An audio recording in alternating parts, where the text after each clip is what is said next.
Bam, bam, bam. Bam, bam, bam, bam, bam, bam.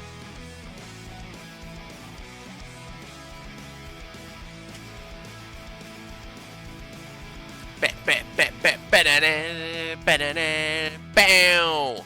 What is up, everybody? It is I, Corey Jagon Marco, back with maybe one last episode of the Dodcast, but probably not. I'm probably going to do at least one more if I'm being honest.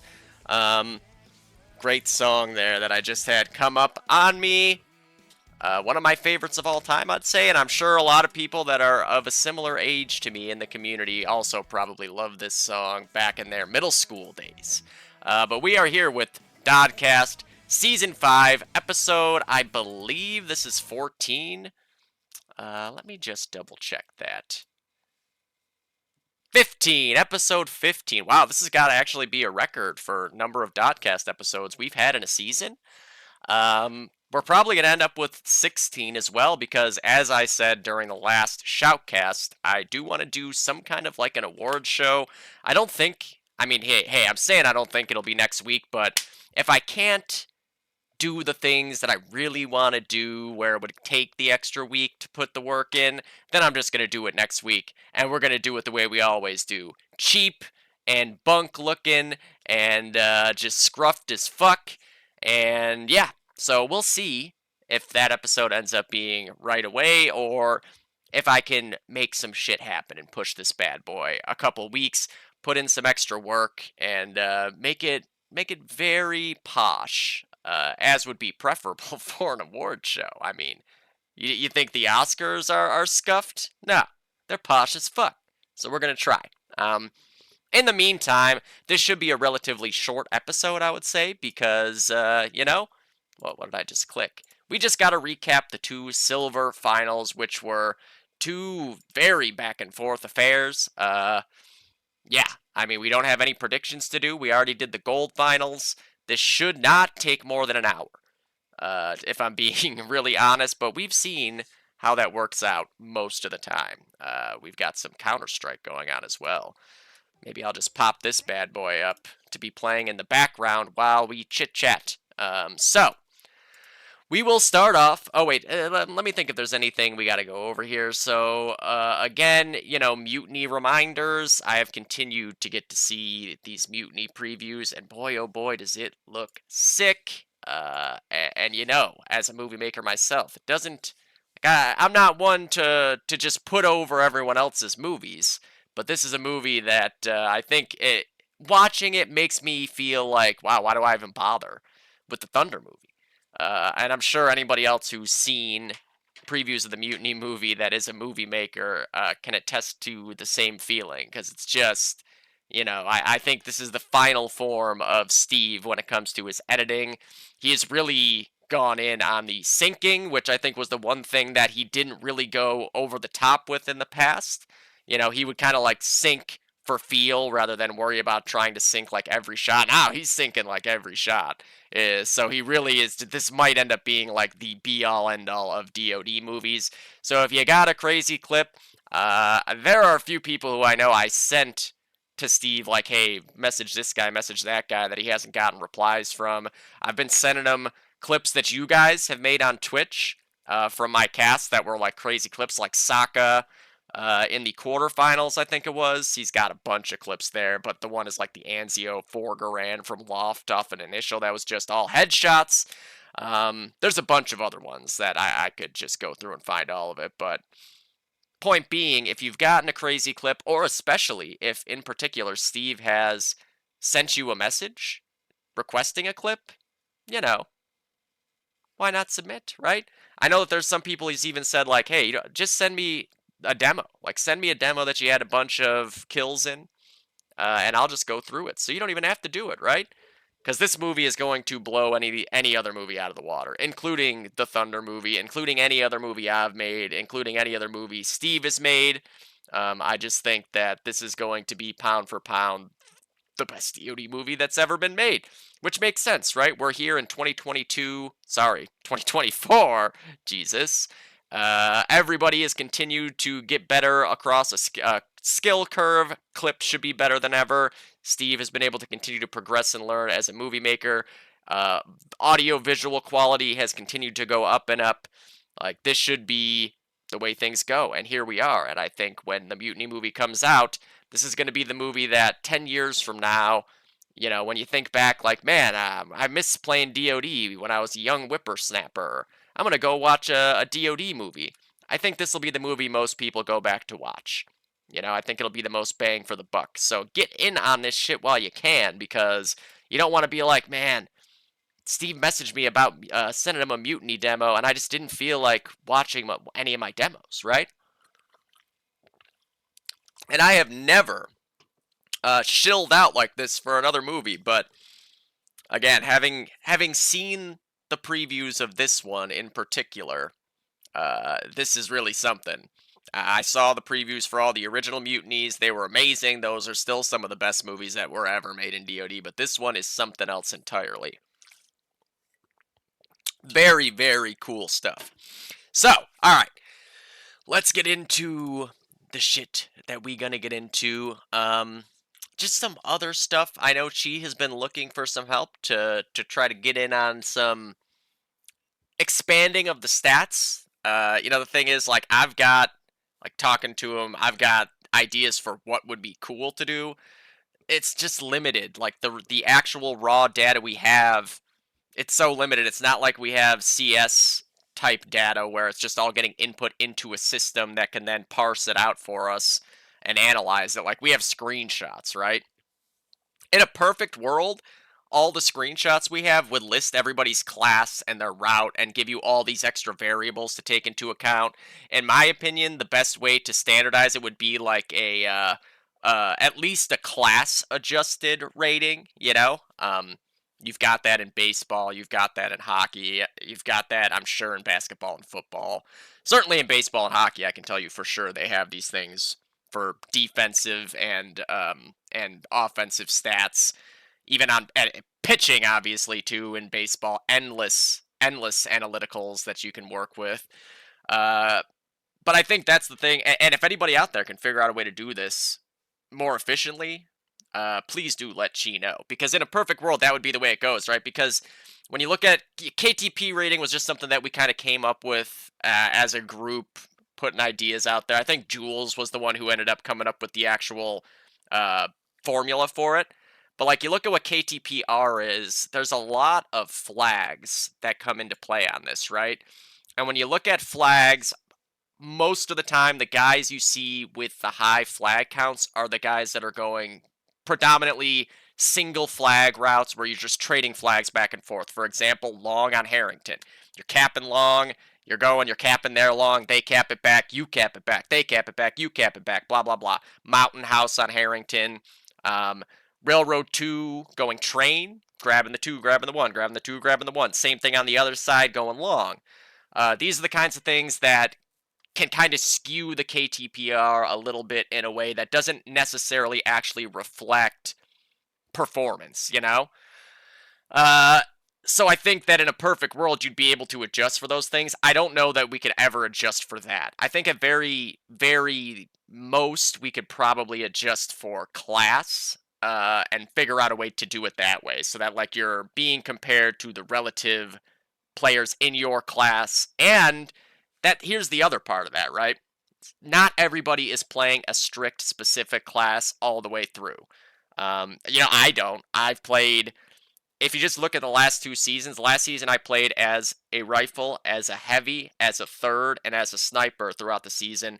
This season I played as a rifle and as a sniper. Did I ever third? I mean, there's a lot of matches on Lenin where I'm basically playing as a third, across both halves, right?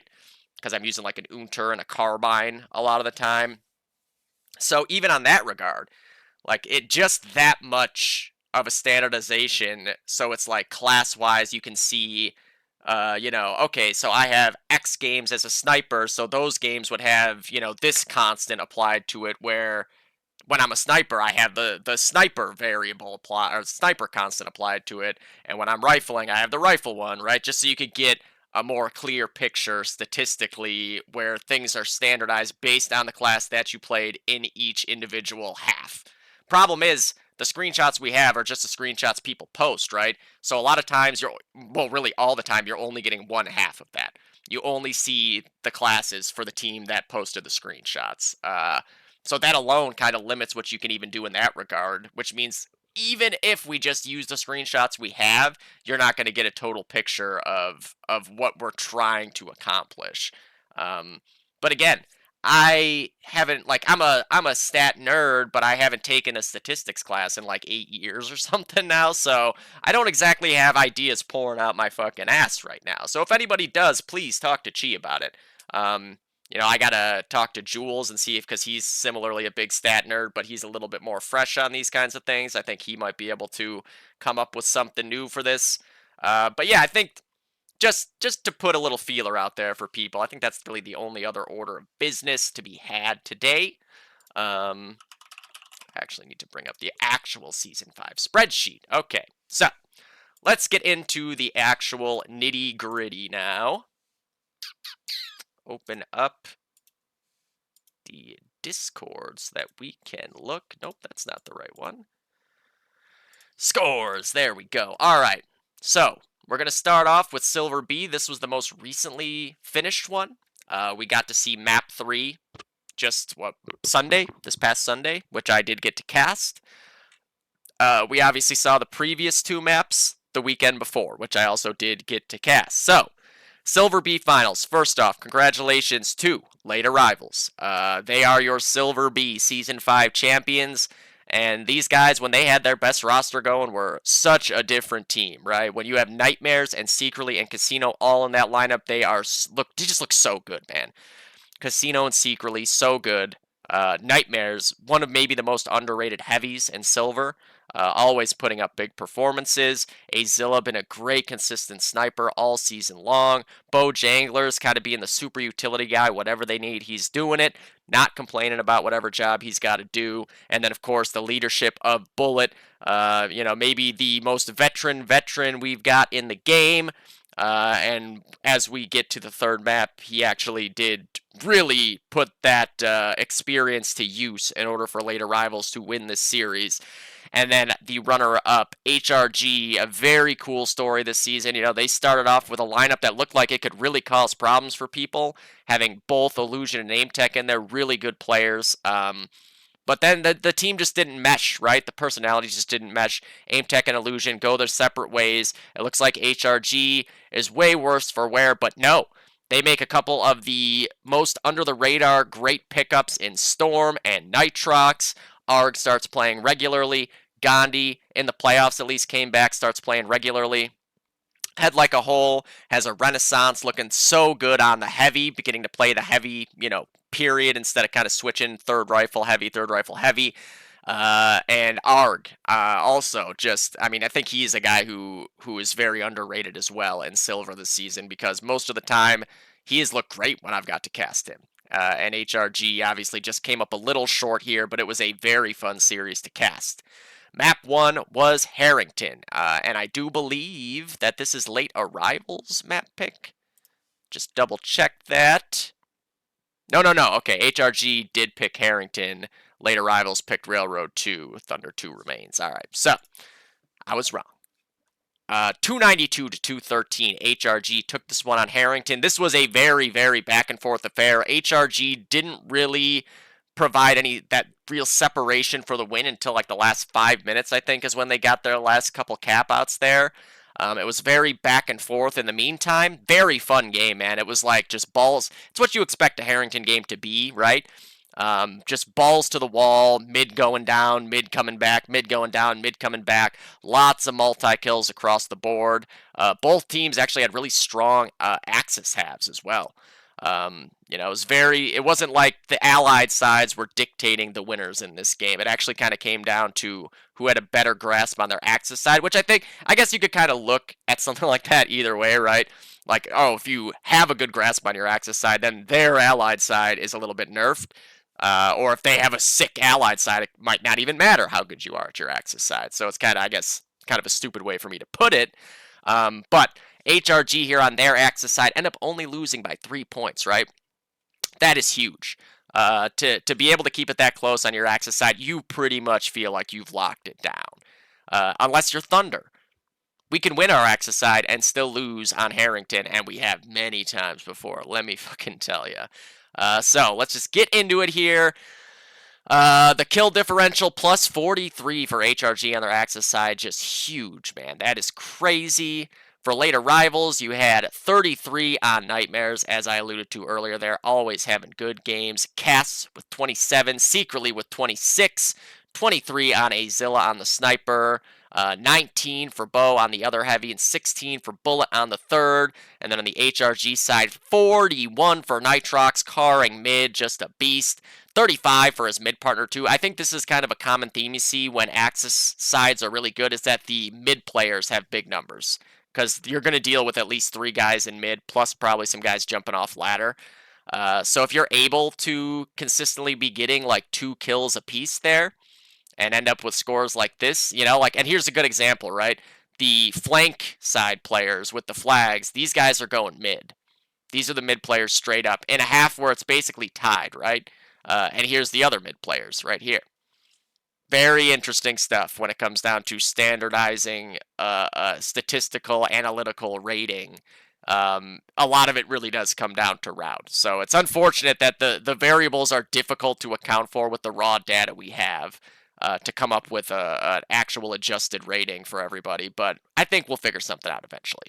So 41 for Nitrox, 35 for Storm, just such a beast. G with 32 had a great series, man. Almost, I think if they win, he's going to end up the MVP because of some of the shit that he did. 30 on Nick there, so the heavy's just putting up 62 on Axis side. 26 for Mike, 23 for Arg. 3-point deficit after their Axis side.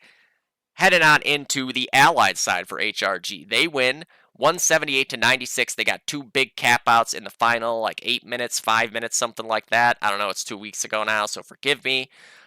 Frag differential was only +9 here, so it was a lot more back and forth. You look at the TKs, there was actually, 9 on the side of late arrivals. That's a lot. I mean, here's the thing, though. On Harrington, on Lennon, there's going to be a lot of TKs on those maps. They're just so chaotic. There's so much shit going on. You're trying to break caps with nades. You're dying with nades in your hands because guys are getting pushed up to your spawn areas. This is not that uncommon, but obviously only 4 on the side of HRG. Yeah, 4. Right? Wait, no, I'm missing something here. Kills 165, deaths 161, so that doesn't add up. Somebody must have got disconnected at some point. So we actually don't know how many TKs they really had. And even here, honestly, so no, just forget everything I said, because that means that the kill number is also wrong for HRG. There's no way there were 9 TKs. That would have been very noticeable. Unless both sides just had 9 TKs, maybe, but I doubt it. So, getting into it with late arrivals, it was 39 for Secretly. Just the guy is just so good, man. Really, really something special on the rifles. 34 for Nightmares. There you go again, man. 70 kills there on the heavy, doing everything possible for the team. Azilla with 30 on the Axis side, a good sniper half there. 29 for Casino as well. And then 17 for Bo and 16 for Bullet. And then on to the HRG side now. Head Like a Hole leads the way, as I said. Been playing so well. 35 on the bar. And then Gandhi, the other Lacroix, 32 on the Garand. You saw vintage Gandhi across most of the halves in this series, which was really cool to see. Storm with 30 as well. 27 on Nitrox. 26 for G. 24 for Arg. Just a really nice level playing field there for HRG. Getting the W, taking their map, and map 1. 1-0 lead, heading into Railroad 2. But late arrivals is going to be very strong on Railroad 2. And hey, if I had to guess, they won Railroad 2. Look at that, they did. 223 to 95. So, in this game, it was really just a pretty dominant performance overall. They just were all over the place. Bullet and Nightmares in apartments on Allied side were everywhere. Azilla was locking shit down in his loft. The rifles didn't have to do much, they still, Casino at 27, Secretly at 20, Bo and Train with 10. But there was not really a whole lot they had to do. Like, apartments was just locked down. They were applying pressure through four-way and sandbag spawn. HRG was just kind of left hung out to dry. They had to try to break through really strong setups on their half of the map. Gandhi had I mean, this was really like, this looked like 2004 Gandhi, um, where it was just going four-way with the car, and he is just dropping bombs, taking out the sniper, taking out a guy white or lower apps, taking out a guy ticket. If you've ever watched Baptism of Fire, you could have guessed what this would look like because he has like 4 clips in that movie doing the same stuff. But getting down to breaking it down for each team, 132 to 27 in this half, 105-point win on their allied side for late arrivals. Kill differential +9 for them. On the HRG side, as I alluded to, Gandhi, 36 kills with the car, what a half. 27 for Storm on the sniper, 26 for Arg. I believe he was going train, if I recall correctly, which is why, I mean, the scores are kind of just inverse of each other with Bo and Arg there. And then 21 for Nick on STG, 19 for Nitrox, and 18 for G. And on the late arrivals side, you had 38 for Nightmares on a bar, 31 for Bullet on the other bar. They had apartments just dead to rights. There was nothing that could be done about it. This game actually would have probably been, or this half would have been more of a blowout if not for the success that Gandhi was having in mid to at least be able to draw some attention back to him from the apartments guys, create some openings for them to be able to gain some map control back. Because otherwise, like, if you don't turn around and at least have one of the guys in apartments attempt to take care of him, he could just go push anywhere, take out a whole spawn wave, grab a flag. They could have another guy push up mid and go for mid. There's so many things that could go wrong once you lose that four-way control at when you were trying to push up and establish a cap-out attempt as an ally. And Gandhi was really making things a little bit harder for late arrivals there just by finding success pushing up four-way. But 30 kills on Azilla, 27 for Cass, 20 for Secretly, 10 for Bo, and then on to the second half. As I take a massive swig of Monster, and then rinse my teeth. Yummy, yummy. So 91 to 68 late arrivals here, 23-point win, +4 on the kills. On the HRG side, 34 for Storm, of course. On the Allied side, always favorable for the Sniper. That loft is just so OP. 29 for Mike again. Well, like 65 kills here. Just another great performance for Gandhi. 24 for Nitrox, 23 for Head Like a Hole, 21 for Arg, and 15 for G. And then on the late arrival side, a big old 40 bomb for Secretly. I did see a clip that he had in this half too. I mean, I don't know if they're going to maybe have a movie, so I would show it. But I don't know if they're potentially going to have a movie. I don't want to spoil what is a pretty fucking great clip. I think it was like 10, 12 kills, something like that. Just ridiculous mechanically. Obviously he's a pro player in Rainbow Six and a ridiculous Source player and a ridiculous 1.3 player. I'm sure any other games he plays with similar mechanical necessity, he is also going to be insane at. 27 for Azilla, 26 for Casino, 24 for Bo, 17 for Nightmare, 16 for Bullet. Big win, bringing it back to even. For late arrivals, 1-1, heading into Thunder 2, and another interesting third map, right? Really, all three finals had an interesting third map. Not your usual Anzio, Harrington, Lennon Railroad 2 fairs on map 3 in any of these best of 3 series. All three finals went the full 3 maps, which is amazing. You don't see that happen all that often. And we had Saints in gold, we had Armory in silver A, and we had Thunder 2 in silver B. So, I mean, very uncommon map 3s across the board there. Now, they did not have a third map scheduled for that night. So we came back next week for a little Thunder 2 action. The teams then had the opportunity, should they so choose, to try to scrim Thunder a little bit, get familiar with it. This is a newer version of Thunder. Not everything is exactly the same. You can't rely on just sitting in mid-house, especially as an ally. That is the most common strategy, is to get mid and just lock it down in mid-house. We've seen it Teemo, the best at it, I would say. You just can't get him out of there. If you can't get him out of there, you can't get mid back, which is why I think in this map in particular, the way that it kind of works out is it's generally allied sided, right? If the Axis get mid first and are able to establish like the Susie and Church control at all, it's going to be near impossible to get it back. So it becomes Axis sided once the Axis are able to hit a certain point on the map and establish that control. I mean, obviously there's ways around it, but just in my experience playing it and casting it, if the Axis are able to have a good, strong initial go get mid first, get a guy up into Susie and lower Church, they're probably going to end up winning that half. Whereas for the Allies, there's a lot more avenues. They can get the bars pushed up out of bunker. That can cause real problems. You can flood through mid-alley. You can get a guy into mid-house that can just play the ninja break and stuff like that. I think Allied snipers are more favored on this map in particular. The loft is not quite as strong for the Axis as it was on Donner. A lot more fucking crazy angles for an Allied sniper to play from. But we've seen a lot of good snipers too have insane halves on their Axis side. Like, I think I just was such a fan of the Donner loft and how OP that was. I haven't quite been able to get a rhythm in that Axis loft that there is on Thunder.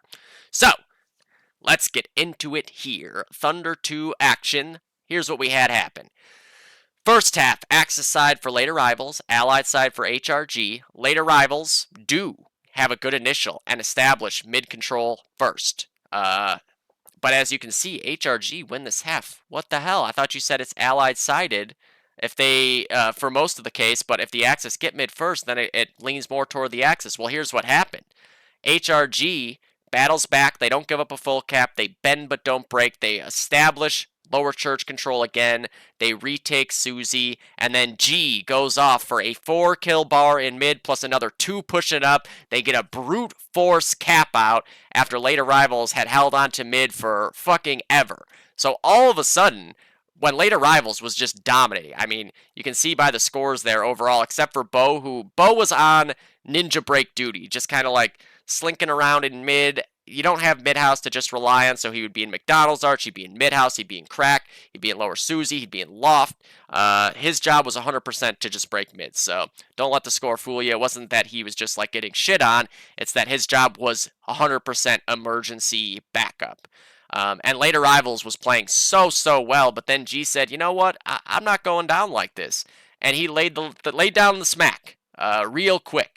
4 fast bar kills in mid. Again, I don't want to spoil clips for anybody. That's usually why I try not to show too many clips unless like I know for a fact that this isn't going to be used in something else. But man, 4 kills in mid with a bar, just crazy. They brute force mid back while late arrivals have the majority of their team alive. I believe they killed 5 in mid during this process, with G getting 4 of them, grabs a car, goes and gets the 2, kills 2 more with the car, they brute force cap out, they win the half 88-50. Late arrivals outfragged by 16. On the HRG side, pretty evenly distributed kill totals here. 24 for Storm, 23 for Gandhi, 20 for G, 19 for Nitrox, 15 for Head Like a Whole 5, and 11 for ARG. And on the late arrival side, 30 for Casino. He was just all over the place, man. I think he was the best player in the server in this half overall. Just hitting car shot after car shot. He was standing in mid, just getting 3 kills, getting up to Susie, getting 3 kills. They could not deal with it. He was everywhere, so good. And then Bullet, making it just a living hell for them. He was all over the place in their spawn house. One spawn, he killed 3 or 4 of them, lingering in the spawn house, and then the next spawn, they're all ready for that. Like, he's going to push. They go into bunker. He's prone in an insane spot that it's impossible to deal with unless you know he's there already. Then he moves to a different spot. They think he's going to push up. They're clearing spawn house. They're clearing ninjas. He's just in a new spot in bunker. Then they go walk into bunker, unsure of where he is, and he gets another 2 kills. Just a vintage heavy bunker half here from Bullet. 28 and 15 for him. 24 for Secretly. He may look like he had a slow start, but he did get that MVP overall, as we'll see in the second half. 21 for Azilla on the sniper. 20 for Epion, and then, as alluded to, the 5 for Bo, who was just on emergency mid-break duty. Then we get into the second half, and here's how shit went down. HRG definitely had this game in the palm of their hands with that 38-point lead. They had mid established early. It looked like they were going to be in pretty good shape here. They just had to realistically not give them mid for the whole half and not give up a cap out, right? I believe up until the point where this thing fell apart, HRG could have just kind of like traded mid back and forth and would have won the half and the game then overall. Maybe not won the half, but they would have won the game overall. Here's what happened though, right? So as you can see here, Secretly with 35 kills, he had a slow start here in this map. But once he broke out, man, he went on like a 12, 13 fucking kill streak with a sniper rifle he had scavenged off the dead body of a Zilla. Throughout the process of that 12, 13 kill streak, you could actually see what was happening, and it didn't register to me at first what was going on. But once it finished off, I realized what I had been witnessing. So Secretly gets to tree with that sniper rifle. He started off in Susie, got a couple kills, pushes up to tree, and he has a buddy there with him. It's a bar. And in my head, it was just kind of like, okay, well, they're going to lock down tree, and they're going to have just full control of the Axis side of mid, and they're going to be able to hold on to this. But that's not what was happening. It was Bullet who was in the back alley. He was making calls for Secretly when guys were coming to box hall, so Secretly was able to take his attention towards barrel and slab, and then when Bullet would let him know, hey, there's so-and-so coming this way, he could then go over and immediately be ready for somebody coming box hall. And what happens is Secretly gets all those kills. Eventually, Bullet finds a perfect timing. He ninjas through. Bullet, he's done it a million times. He's the godfather of flags. He ends up ninjing perfectly. There's nothing HRG can do about it. He gets the 1. He gets the 2. Now, Late Arrivals has commanding lead of this game. HRG in a situation where they have to now cap out. And Late Arrivals did not let them do so. It was very clear they were not going to. It would have had to be an absolute miraculous brute force cap out by HRG, which is, when you're trying to do that, it very rarely happens on this map. It's usually just kind of like you're just playing your game and you happen to kill all 6 guys. It's just a lot of pressure on this map to try to execute a full cap by raw force. So Late Arrivals, with that ninja cap on their captain, Bullet, they are able to clinch the Silver B Championship. As we can see here, there's one player missing on the side of HRG. So the screenshots don't actually reflect the scores here. It's a little bit deceiving. But overall here, we can see 158 to, it was probably about 130-ish for the kill differential. 69 kills they won by in this half, so it was 31-point differential overall. Needed the full cap to finish it off. On the HRG side, 25 for Storm, 23 apiece for Arg and Nitrox, 18 for G, 5 on Gandhi there. He was the one dying to Secretly a lot of the time. He probably, I guarantee he didn't realize at the time that he actually had someone there just, he was just set up to die over and over again. There was nothing he was going to be able to do about that, because it wasn't like Secretly was just standing, like, waiting for him. So you couldn't even, like, nade that area to get him out of there. He was off safely, able to look towards slab and the bunker entrance and everything, and then not until Bullet was calling that there was a guy coming that way, he would be able to then run over. And if he primed a nade, Bullet could call that out too, right? So it was just like an unwinnable battle that he was having to walk into at tree over and over again. But on the Late Arrivals side, in their championship clinching half, 35 for Secretly with that insane sniper streak. You had 30 on Epion and Azilla. Azilla also had a very big streak at the end, like the last 2 minutes, where HRG made one last big concerted effort to push in, get mid, and try to get that cap out. And Azilla ended up with, I think it was like 7 kills from tower, something like that. Really, really strong half and coming up big when they needed him to the most. 24 for Casino on the other Garand.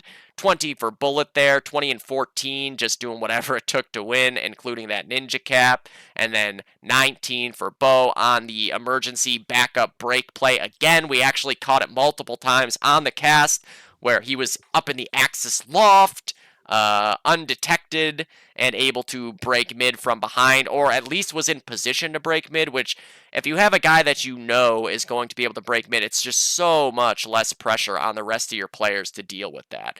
Like, oh, they're getting on mid. If you don't have a guy sitting in that access loft ready to shoot them in the back, you are like, oh my god, we have to fucking throw these perfect nades. We have to get here, we have to get there. When the pressure's off like that, you're a lot more likely to execute that nade. You're not going to fuck it up. You don't have to go crazy, potentially throwing your life away. You can really parse out the situation a little bit more particular and rely on that guy in loft to at least get the first kill or two. And then you can take it from there. You've already got some more map position that you wouldn't have had otherwise if the team didn't have to turn around and deal with the guy shooting them in the back. Just a really, really great allied side here from late arrivals. HRG did everything they could, man. They did not stop fighting to the absolute bitter end of the game. Both these teams, really, really fun to watch this season. Very good stories, the way that they really brought it together in the second half of the season and then making a playoff run with their full dead set lineups. It was a very, very fun series to get to cast. Good season of both teams. I have no idea what the plans are for the future of either of these teams. Bullet's going to have a team. Maybe it'll be the same one. With HRG, again, no clue. They kind of pieced this team together when all was said and done after losing Aim Tech and Illusion, and man, did they do a good job. Nitrox and Storm, just two incredible pickups. Who were better pickups at the halfway point? Bees, maybe? Anything else off the top of my head? I can't remember another mid-season pickup. I think those are the big three. Maybe I'll be reminded of something as I go through the rest of these scores here. But yeah, what a season for late arrivals, finishing it off with a championship ring. And nothing for HRG to hang their heads about because that was a hell of a series. And now, getting into the Silver A Championship, my favorite storyline of this season and maybe any season that we've had, Spicy. Obviously, we all know 3 straight championships without being able to finish it off. They come into this playoff run, I think with the 3 seed, or the 4 seed. I think it was the 4 seed, actually. And they end up having to play the 2 teams that they had lost the most recent championships to. 3H in the quarterfinals. What do? 2-0. Just blow 3H out of the water. Boom. That's 1 ghost exercised. Then, semifinal. Who do they run into? Wait, why did I just forget who the other team that they had to play was? Hold on. Romario. Duh. In my head, sorry. I was thinking of sleepers. Romario, who they had lost to 2 seasons prior in a championship game. What do they do against Romario? Boom, 2-0. Just a breeze. One obviously close map there, map 1, but overall, not too much drama to be had. Spicy coming up, looking strong, heading into the finals. Try to have this incredible storyline where they break through by vanquishing the ghosts of championships past. I really believe they were going to do it, man. And then to really make that point even more, have a looky at map 1. They come out and win on Lennon, which was Goose Patrol's map pick, right? So you're thinking what? They're going to just fucking sweep this thing. But we'll get into that as we get into map 2. So, right off the bat here, Goose Patrol map pick, Lennon. I didn't get to cast this game. I know absolutely nothing about what happened. So 400 to 334, that was a 66-point win there. So about a cap out. Yeah, just a little over 1 cap out. This will be my first chance to look at these screenshots here. So, Axis side here. Wow, what? 284 to 94 on their Axis side. That's right. Somebody did tell me the score after the first half, and it was this on their Axis side. So it was like, wow, man, they are gonna cruise to this championship. It looks like. So on the Goose side here, 94 points, 137 kills. They get out fragged by about 31. Kill total wise, wow, Nicholson 33 and 19 on Allied side sniping. What a half there. Obviously, you would have expected DB, but no, Nicholson snipes and he does a fucking hell of a job in this series. Props to him because DB has been one of the best snipers just in DoD period since he's been back. However many seasons now, 4 seasons, maybe 5, and they just, I guess, had a feeling, right? They had a gut feeling about what they wanted to go with here, and Nicholson, he more than came to play with a 33 and 19 half there on Allies, tying the frag total lead there with the Sani. More on him later. 33 kills for him, 22 for Bromley on a rifle, 17 for Bobby on another rifle, 19 for Crawd on a bar, and 13 for Hopper on the other bar. So it looks like Spicy just must have been dominating in apartments here. Because that's, like, you don't see bars end up with kill totals like that very often unless they're just getting, I mean, potentially two.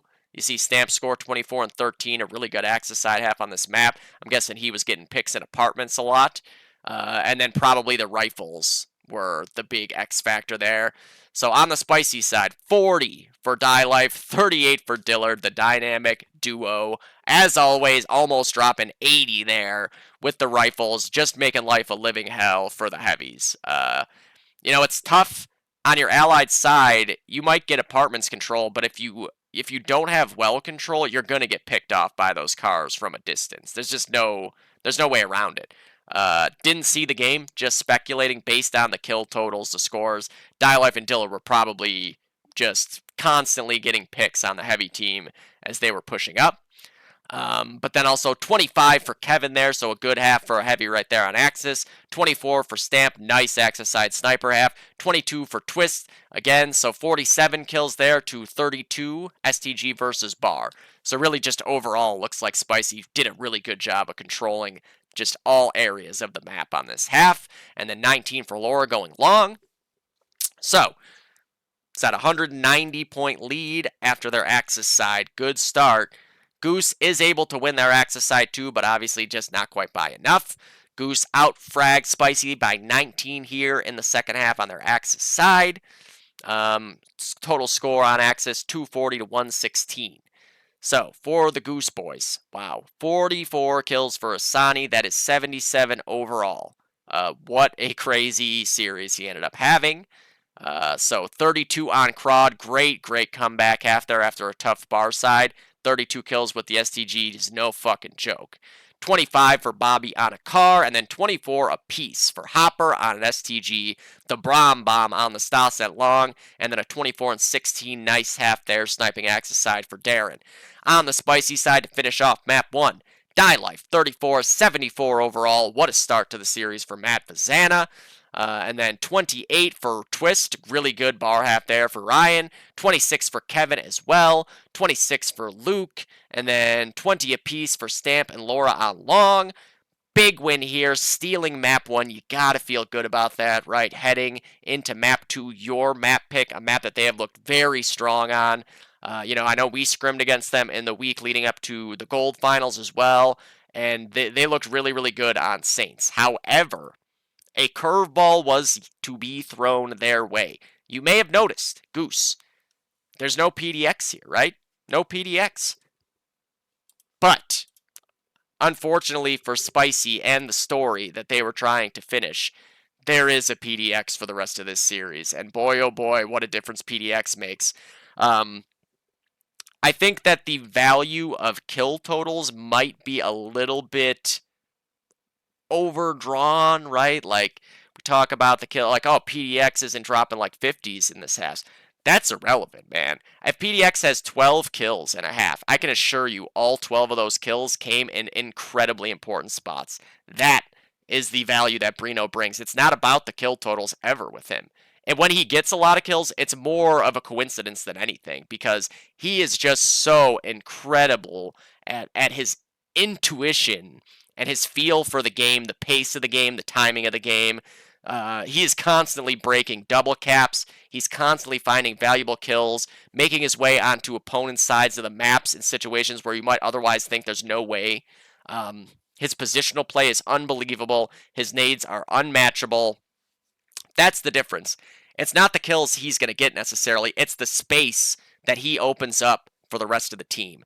He is, by definition, just, an MVP kind of player. Now, a lot of people will look and say, like, stat-wise, you're looking at the MVP as the guy with the highest stats. That's not really. It's the most valuable player to the team. Who is the guy that you take out of a team and they can no longer win? And that is really what Brino represents on this team, because he opens up so much space for everybody else. Even if he's not hitting a single shot and he's just getting nade kills and dying the rest of the time, he is creating endless space for his teammates. That is what his biggest strength is. It's not the crazy shots, it's not the crazy mechanics, which he also has both of those things in spades. It's not just that he's getting nade kills, it's where and when he is getting them. It's his feel for the game and the way that he can direct his teammates with that same feel, calling for nade support, saying like, oh, they're probably going to go for mid here, things like that. He's just got such a basically unmatched feel within the game when he is playing it, just minute to minute. A lot of us kind of play by just tendencies that we've had and seen over years and years, but with him, it's so much deeper than that. He really understands the game as it's being played, what the other team is looking like, what they're trying to do, and what he needs to do to counter it. And that is really what happened here, right? Without PDX, I don't think you see the kind of map space needed for Asani to go get 51 kills. I'm sure he would have still got like 35 to 40, right? But that 51 kill half, a lot of that is the space created by a player like PDX. Just it's something that is really difficult to just see if you don't really know what you're looking for with a player like PDX. Because a lot of the times, like, it's not like he's just going off and acing 6 of you by running straight at you with a rifle or something. A lot of it is nade kills, a lot of it is positional play, and he does these things better than anybody, period. It is really something to marvel at for the people that are like more interested in the intricacies of DoD and historically speaking, like how those things have evolved dating back to 2001. It's really, really fun to watch, and man, did he go all in for these guys in these next two maps. Just endless, endless value coming out of Brino coming into this game. As you can see, I mean, they lose their map pick, and then you go to Spicy's home turf here, where they are such a good team on Saints. Like, you cannot understate that. And on their Axis side, Goose are able to win. This is a very Allied-sided map. We saw it in the gold finals. We've seen it in almost every single version of Saints that there's been. There's already changes being made to the map to try to give the Axis a couple more advantages to make it closer. But this map is Allied-sided like Lenin used to be, like Harrington pretty much still is, or definitely used to be, very Allied-sided. However, you got a guy like PDX creating space, and then you've got the players around him who were able to take that space and make the most of it. Asani, Crawd, Nicholson, Bromley, Hopper, these guys all understood where to slot in and get the value out of the space that PDX created. And that's what happened here, right? So 187 to 134 were the kills here for the Axis side. 126 to 33 was the score. Spicy did a good job of starting to battle back, but Goose did get, I think, 2 capouts. I want to say definitely at least one. They definitely did manage to pull off a cap out on their Axis side, which is crazy. But Spicy, once that happened and they got a reset, so they weren't just constantly getting flooded through broken and guys out of water and guys pushing the car, they were able to establish some control on the map and at least threaten in the back half of this half. That's the thing, is once it's kind of similar to Thunder in that regard. When your cars are able to get pushed up onto the Allied side of this map, there's so many long-range tight angles to deal with, it's going to be really hard to get them out of there permanently. Like, I even know in our game against Clinic earlier in the season, in the last, 5 minutes of our Allied side, they got bridge control, and they were threatening to cap out for, the last 5 minutes of that game. And even in the finals, at the last 2 or 3 minutes of our Allied side, Bandits did get control and get pushed through Broken Bridge and Bridge. I think they got Bridge, but the timing of it was just we ended up getting it right back. But they had guys pushed up all over the place behind enemy lines, getting multi kills up the wazoo. And Goose, man, I was able to watch, and if you haven't seen it already, let me pull it up. Timo did a really cool video watching Asani's demo of the Axis side, the 51 kill half, and you can see a lot of what's going on. He was able to oftentimes just push straight on through, man, to the Allied side of the map and just start, dump his nades off towards their spawn, get car picks from a distance, die, respawn, go forth, and do the same thing again. Because Goose was not just balls out, running straight forward to their death, trying to get kill after kill. They were keeping their composure, keeping the control that they had, and making the most of it. Let me find this video. I'll put the video in the channel description, or the video description, the link to it, because why am I having such a hard time finding this thing here? It's because I got so much shit on my YouTube. Okay, here we go. So I don't want to play too much of it because you should really go watch the video yourself. Just to take a quick look at it here. Hopefully this is actually recording it, because it looks like whenever I'm looking at the Streamlabs, it's like the video isn't playing. So as you can see, they've got the 2 here. Look at all the kills they're getting unanswered. They're not losing map control. Asani gets to just push straight up. You know, the space being created by his teammates and holding on to it is really what opens things up for him to be able to get all these kills. You know, you see a 51 kill half like that, you might think like, oh, well, this guy clearly just like went out there and was big brothering, you know, 6 other people. It's not really what usually happens in 50, 60, 70, whatever kill halves. A lot of it does come down to what your teammates are doing and making sure that they don't just like throw away the control that you've all established together. That then leads to you being back foot in a defensive posture, free kills for the other team. You know, this is really just clinical team play DOD-wise on this map on the Axis side. Like, look at how little he has to just be, like, checking corners getting into these areas. He basically is able to just spawn and push to the other half of the map. It's really something special seeing the way that this half goes for Goose Patrol on a very, very tough Axis side. You know, like, he's dying there, pushed all the way up, and look what happens after his death. Boom. Multi-kill traded back. Even trades come overall, but they've got a guy here in Broken Bridge House ready to immediately at least ensure that they don't get onto your half of the map. And then look what happens. Crawd able to trade 2 back right away. He's dead, but he didn't die until after the respawn already came through. They still have Bromley established up through water. They had the guy at the end of bridge who had thrown that nade. Look what happens there. PDX, right after the deaths that happened, PDX is able to clear water player out and a broken bridge player out. He's still got control of green and the double doors. If they want to go for bridge, they have to cross PDX. This leaves so much space for these 4 guys on respawn. There's just 2 people left alive right now for Goose. 4 guys on respawn, and they haven't lost an inch of map control. Now they've got the 1. I think this is where they cap out. 2 guys. That was a 2 versus like 6. Okay, this isn't where they capped out yet, at least.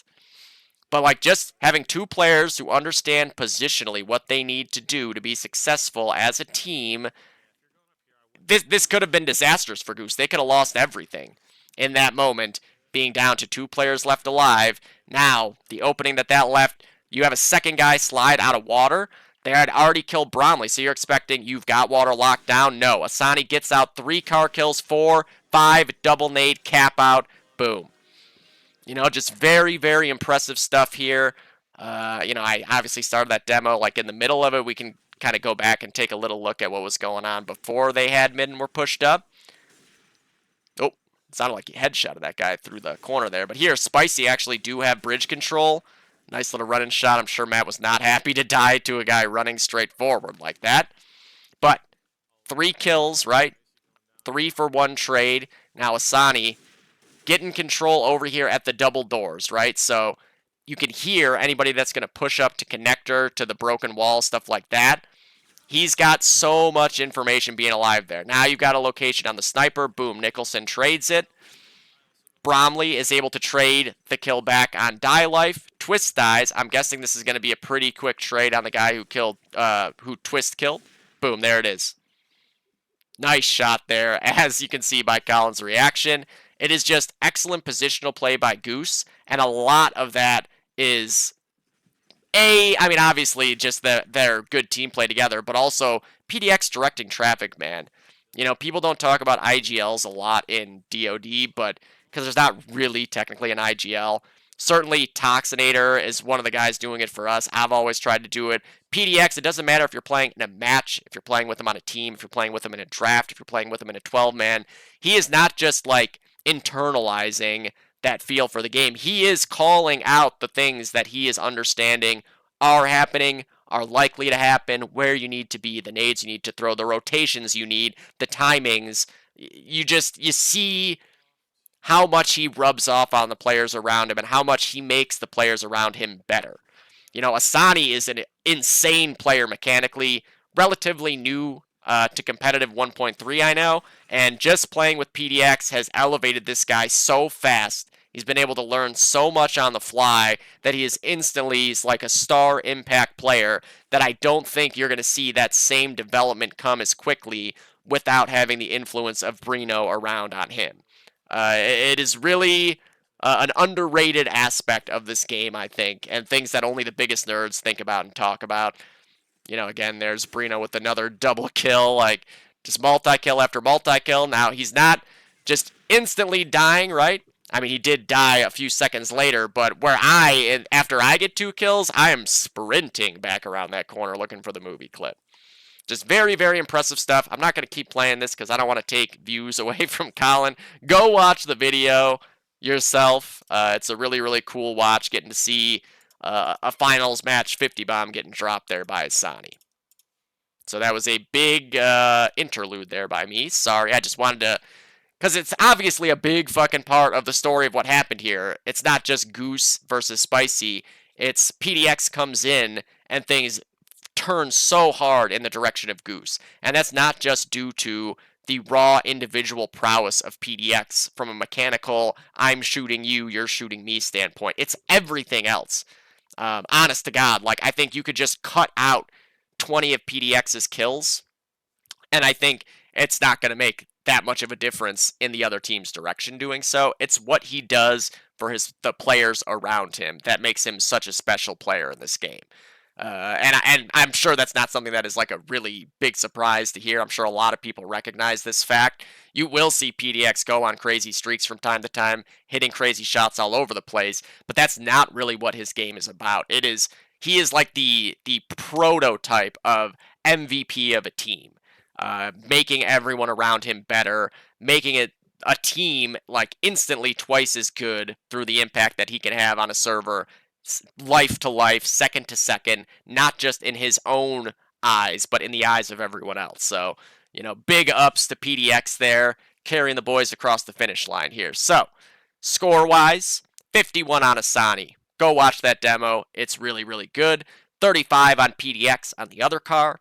31 on Crod. Crod was the next guy in line here for that MVP, I'd say. I was talking about PDX originally, but we all know how good PDX is. We got to give some flowers to other people here. Nicholson with a nice axis side sniper half. It's really tough to snipe on axis side, especially when the map is at a stalemate or in hands of the allies. And Darren did a good job putting up some numbers there. And then 25 for Hopper, going broken with the STG. 18 for Bromley, going water. On the Spicy side, 29 kills for Luke. 27 for Matt. 25 for Kev, 22 for Jared, 17 for Ryan, and 14 for Laura. So it's about a, 93-point lead there after their Axis side. Spicy comes out. They do manage to win their Axis side. Goose didn't have to overcommit too much to anything here, right? You didn't have to make poor decisions to try to brute force your way to a mid cap. When you're already up by 93 points or whatever on Saints, you can stalemate this map out. Bridge is really tough to confidently get on either half. It's just very easy to break, and you're kind of stuck out in the open. So even when you get on it and get it, you're very likely to die right away if you don't have control of their side of the map too when you do go for it. So Goose were able to understand that and take advantage of it very, very well. So on the Spicy side, you had both Life and Dillard, of course, 30 kills apiece on the cars, 25 for Kevin there, 19 apiece for Jared and Laura, 13 for Twist, and then on the Goose side, another huge half for Asani, 37 kills with the Garand. Then he had 31 on Brino, 30 for Nicholson on the Sniper, 22 for Hopper on a bar, 20 for Bromley on the Tommy, 18 for Crawd on the other bar. Spicy fought back hard in this half. They were able to cut the score, obviously, a little bit there, but Goose was not going to break in this situation. PDX teams basically never do. Take it from me, having had to play against PDX teams however many times in big playoff matches. You can bend them and you can win, certainly, but you're never going to break them. There's just no way to, because he will not break, and he will always keep the players around them focused on what they need to be focused on to have the best chance at succeeding. So it's a 1-1 series, headed to the third map, and I feel like the wind just got taken out of the sails of Spicy here after having such a good start. Stealing Goose's map pick. That's the only map Goose loses in this entire season. Again, that's a big asterisk on the undefeated season for me, and I said it before this ever happened, just to make it clear right off the bat. If I'm Thunder and we go undefeated and then we lose one map in the finals, I am not calling it an undefeated season myself, but you did technically not lose a match, right? So I completely understand calling it either way. It's just for me, because I'm such a psycho, I would have a hate-filled heart over losing one map, and that would spoil the whole season for me. So it depends on what your opinion is on that. I imagine for half the team they look at it like we aren't undefeated, and for the other half they look at it like we do, because that's basically how it would be on Thunder too if we had the same thing happen. Half the players would be like, "Fuck that, we had an undefeated season," and then I would be like, "What do you mean we fucking lost the map? That's not undefeated." So, but yeah, it just felt like Spicy had the wind taken out of him with the way that second map went. I didn't get to see the very beginning of the half. I got in there. When I got in there, they as in Goose already had mid control and were already, I think they even had Spicy's second flag. So like it had already gotten to that point where they were pushed up on him. And it just seemed like really like the wind got taken out of their sails. All the momentum that they had shot down right there. It's very tough to deal with in a best of three, having that happen. It's just, there's so much time to think about it still. Even in our finals match on Saints in the third map, just having to play down to the last flag, there were players on our team that were saying we had lost already after the first 5 minutes of the second half of that third map of the finals. Not naming any names, but it was a very funny moment when somebody said, "Oh, Jesus, that's it, we lost." Because we lost Bridge. That's one of the funniest. I really wish because I thought about recording Streamlabs just to have it for the Thunder movie, like having the Discord sounds and everything, because I was going to make the Thunder movie, obviously, no matter what. I wanted to have some sound bites for it. I ended up not doing it because I didn't want to risk like something fucked up happening where Streamlabs and Moss running while I'm recording and everything, crashing my game or my Moss, so I didn't. But like, talking about the mental side of a best of three championship game, it is so tough to keep focus, to stay positive, to stay confident, and especially with the way that things went down in this series where you steal the opposing map pick, you're feeling great going into your map pick, and then just you come out and have that happen where, Asani has 50, almost 90 kills overall, PDX comes in, he gets 70 plus kills. It's tough. It is really tough. You go to Armory. This is a map that we saw Goose have a really close game on against Saab. Saab, probably the best Armory team. Like when it comes to consistent, like we've seen Goose beat them, obviously. I think Saab, if you put Saab up against Goose in a best of 5, all on Armory, I'd assume Saab was going to eventually win that series, just as it stood at the time.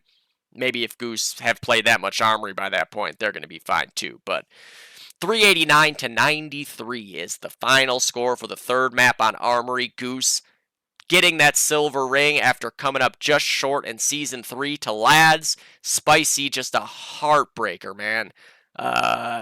There's no words to describe the heartbreak of that. 4 straight final. I mean, here's the thing, right? If anybody understands the heartbreak of 4 straight finals losses, it is somebody who is from Buffalo. The Bills, 4 straight Super Bowls, lose all 4. A heartbreak that still plagues this city and all of the fans of the team.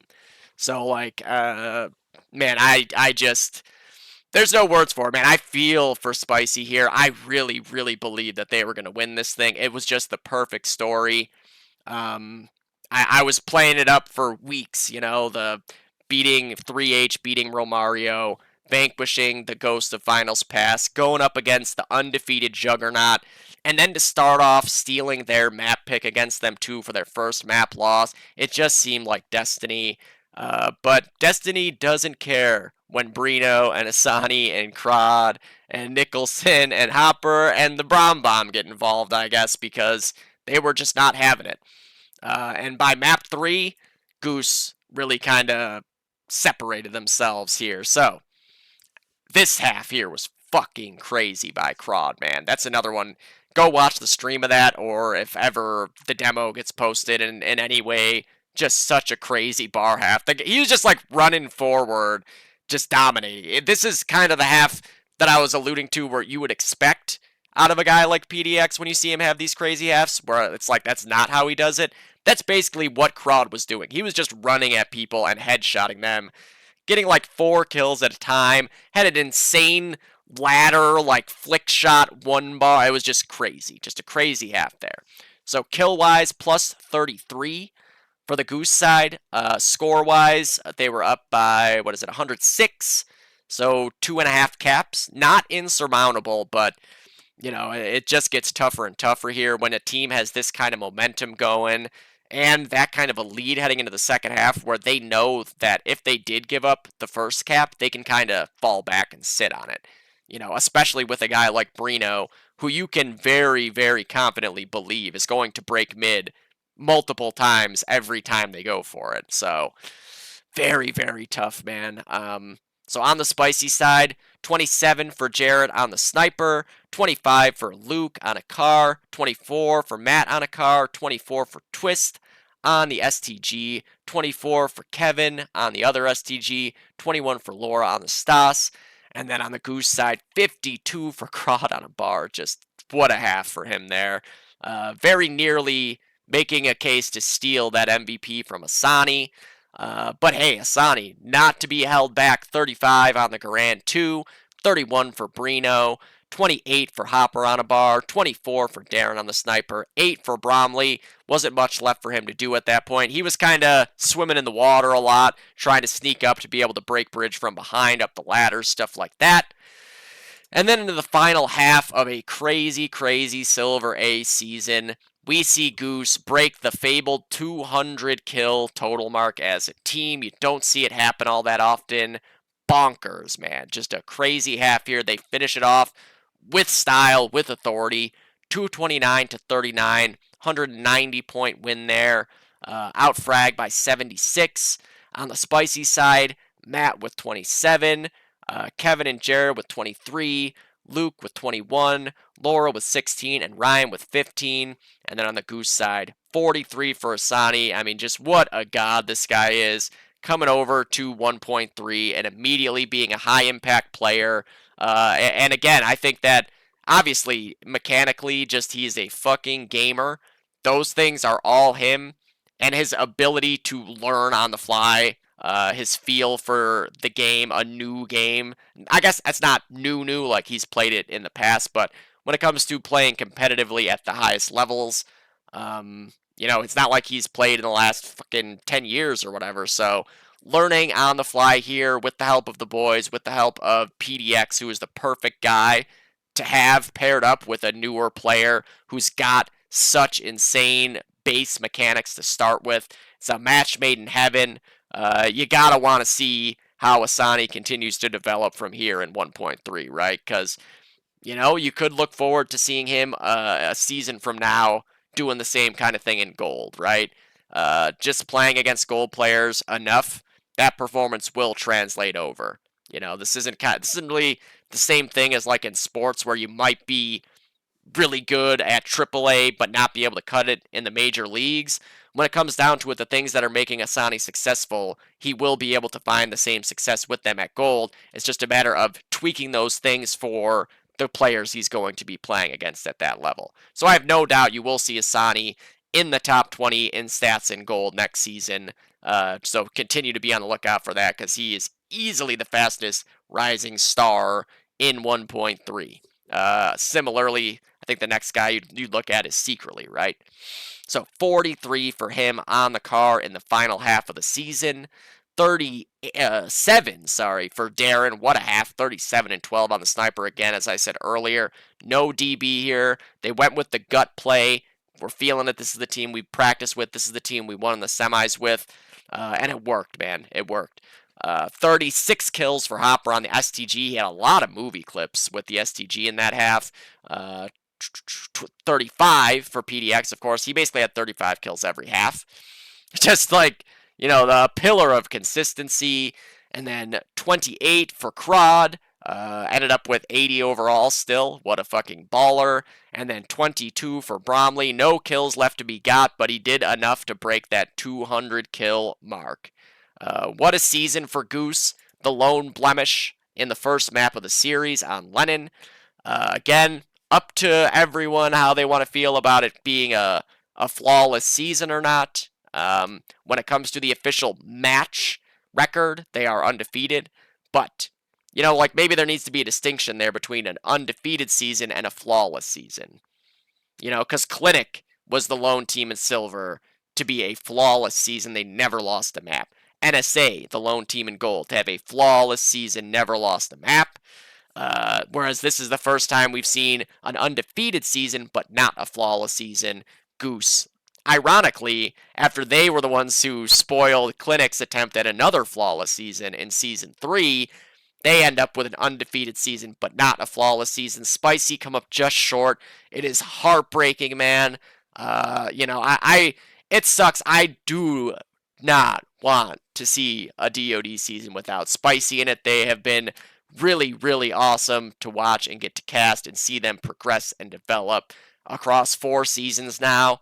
But I completely understand too if they're just enough is enough. 4 straight finals losses.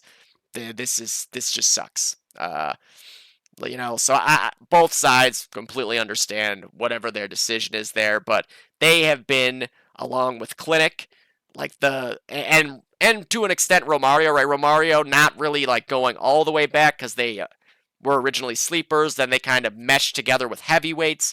If you start with the first initial meshing with Romario, they too are a picture of team play, developing as a team, not just going out and replacing players with the best players you can find over and over again until eventually you become good. That's Spicy, Clinic, Romario, those teams just continuing to be at the top of that division without having to go and just flip over their entire roster or half their roster or whatever over and over again.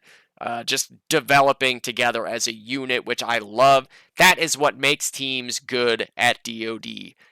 Is the playing together, getting familiar with each other, developing as a team until eventually you are then winning championships, right? It's not about all-star teams. If you put a bunch of teams on equal footing with activity levels, it's not going to be about who has the all-star team. It's going to be about the team that works best together as a unit. Obviously when you have a crazy-looking all-star team, they can just brute force beat teams if they're not sharp. We've seen it time and time again. NSA had a whole undefeated season in that regards, where they were just a crazy all-star team. Nobody was going to touch them that season. Icy Hot came the closest, and even they were still way behind.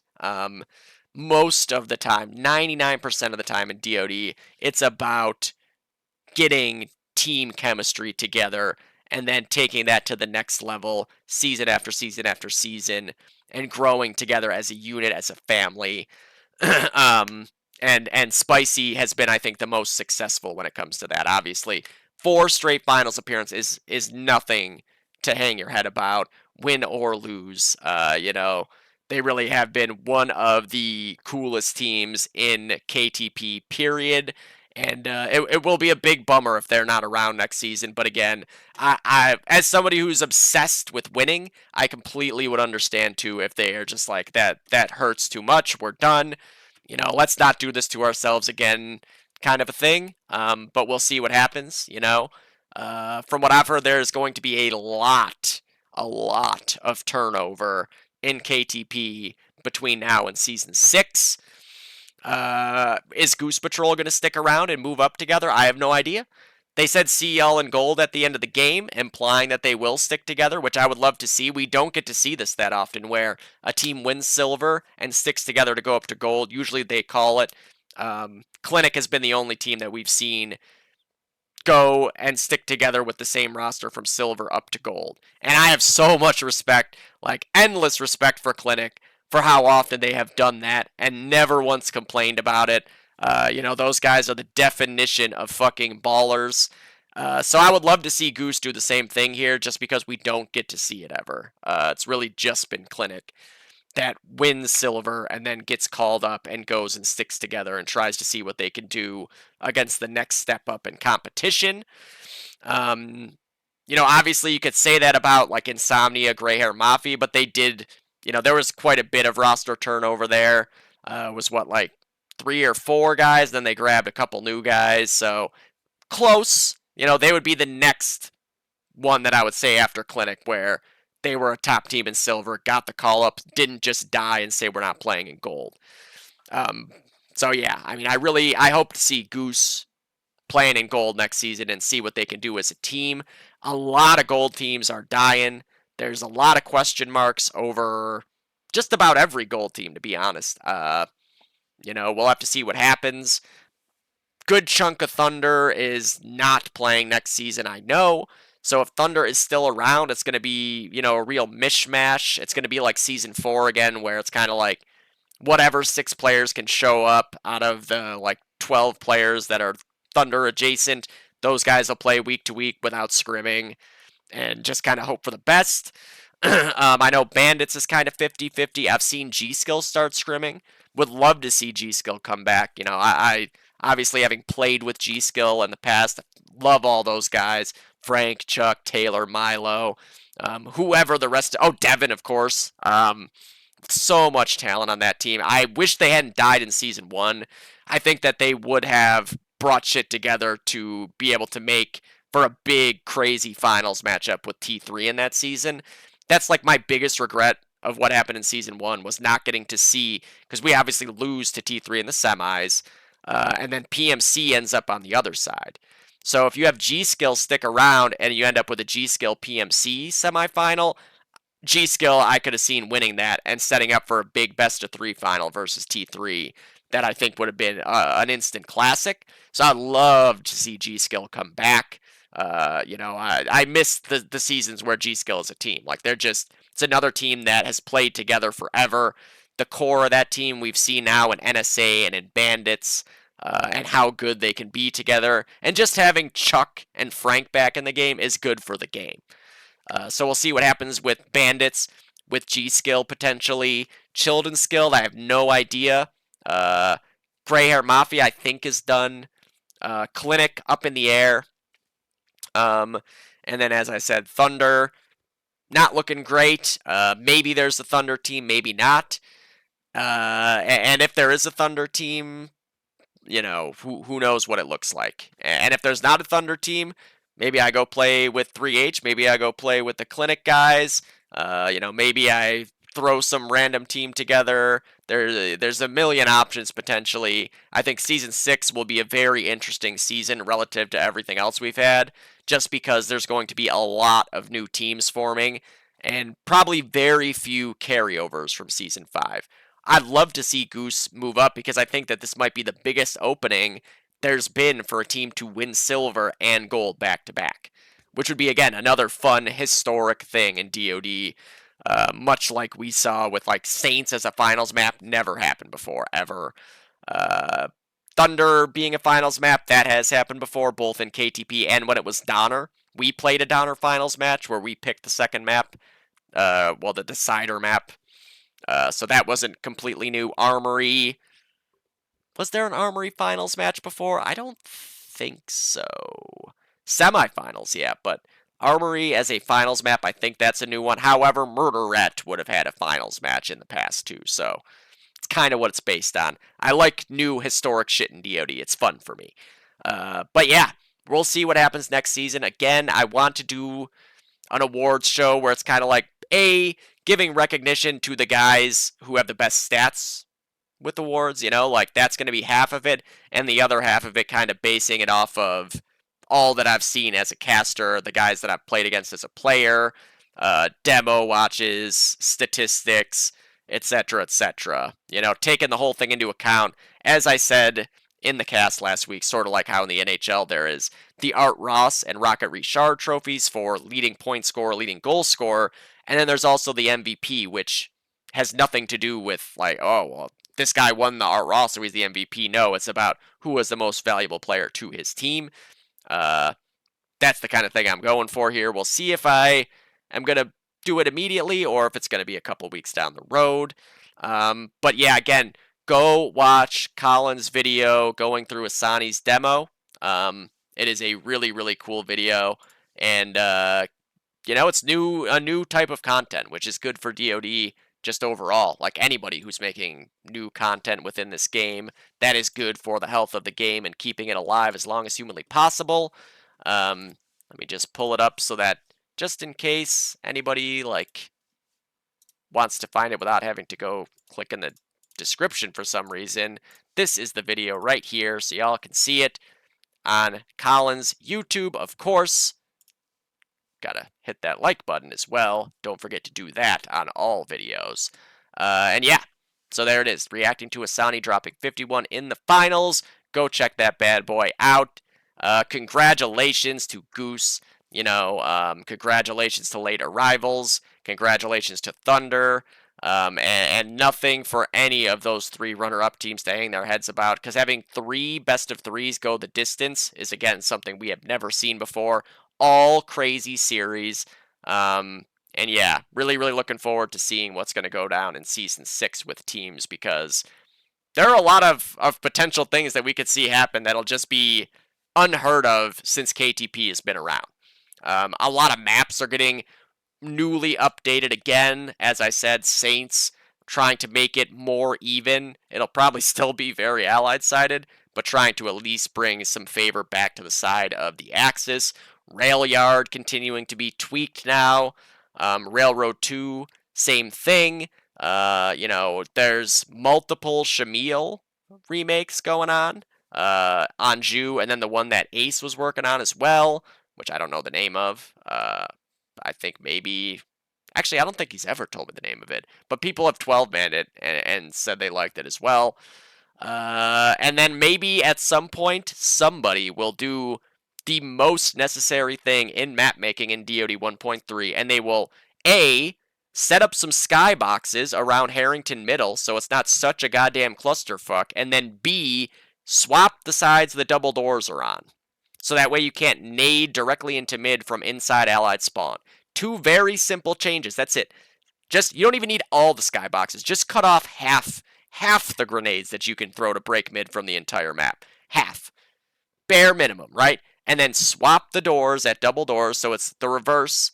It'll give a little bit of an advantage to the Axis sniper dealing with the double door peaks, and then it'll also take away the insta-spawn grenade. If you do that, I think Harrington doesn't suffer for it at all. I think it actually gets more exciting because then you're having more straight-up duels instead of just like, who can throw nades over walls more consistently, right? Because that's all Harrington basically is at this point. Who can throw the nade from Mountain House more consistently, and the nade from Bridge, and the nade from the Axis 2, and the nade from Top White, and the nade from Double Doors? Who can throw those nades with the highest efficiency? That's all Harrington is now.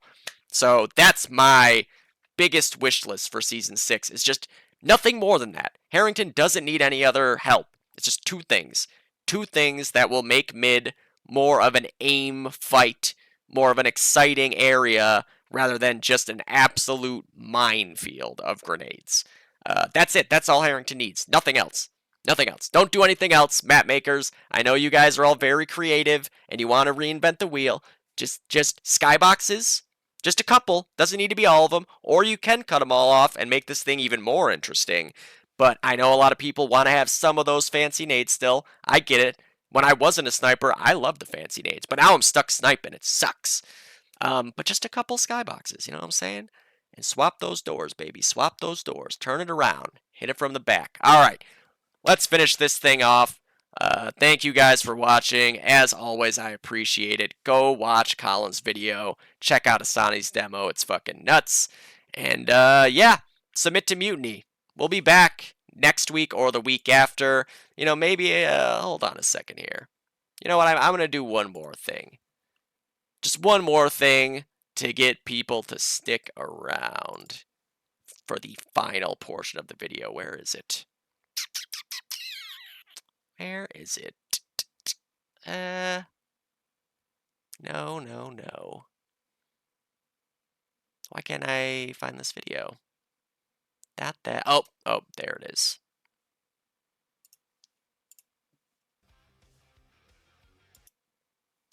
We'll just give you a little free preview here of the Thunder movie to play this episode out.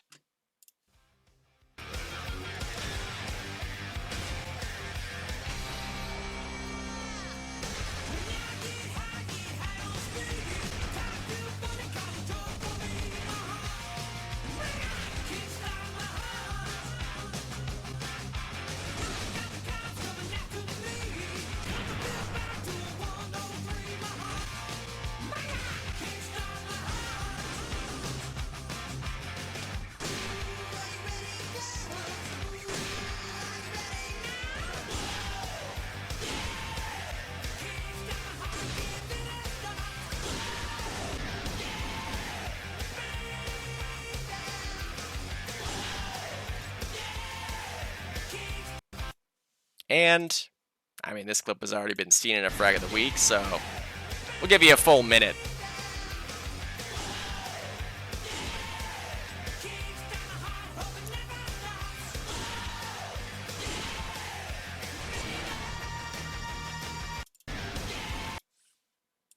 See you guys next week. Mwah.